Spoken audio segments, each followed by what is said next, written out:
Let's talk about electric vehicles before we get specific with the vehicle behind us. The Nissan Leaf has been out a long time. What are the trends? What are you seeing in the industry? Yeah, so for the longest time, there's been a limited body styles of EVs available in the market. I think now we're seeing an influx of crossovers, right, which captures a buyer that needs a vehicle with a little bit more cargo room.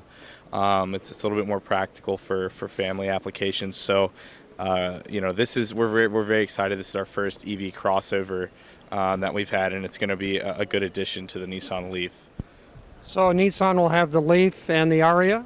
That's correct. So this is gonna be a supplemental model to the Leaf. So we'll still have the Leaf at a little bit of a lower price point, and then the Ariya as the SUV EV for Nissan.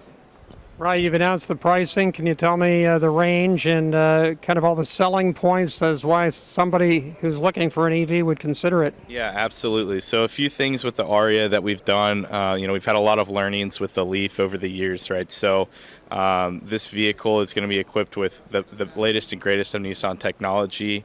It has a liquid-cooled battery pack, which is going to help with repeatable quick charging for road trips.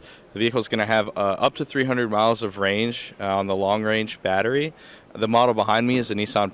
It's the Ariya Premier. It's going to have an estimated 285 miles of range, and that's delivered with an 87 kilowatt-hour battery pack.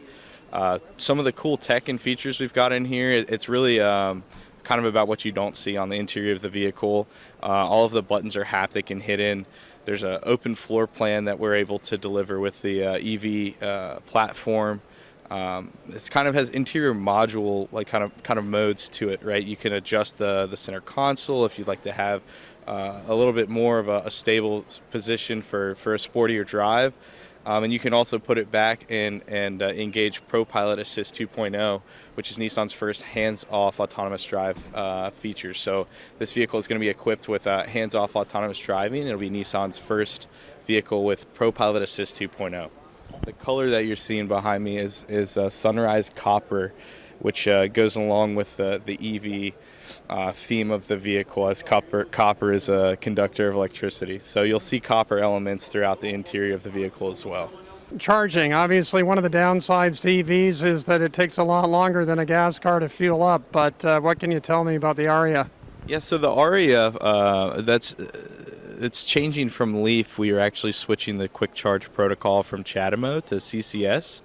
The rate of growth in the U.S. has been pretty strong with the CCS charging protocol. So that's the first thing with charging. We're going to be switching the charging protocol. The capacity for charging is going to be 130 kilowatts, which it's actually going to be, as far as the charging curve, very sustainable for a longer period of time. So it's not as high as maybe some of the competitors, but the benefit is we'll be able to maintain 130 kilowatts for a steady amount of time, which is going to help you overall recoup more miles.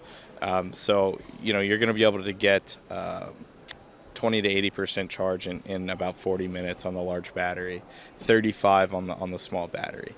Now, with all these EVs coming out, in your experience with your Nissan Leaf, is it all standard everywhere? Like if you pull into charging stations, every EV is able to be compatible? Sure. So with the exception of Tesla's, their proprietary charge network, there's a combination of the CHAdeMO and the CCS quick chargers, but most, actually all vehicles in the U.S. now are going to be using the CCS charging protocol, and that's only for level 3 quick charging.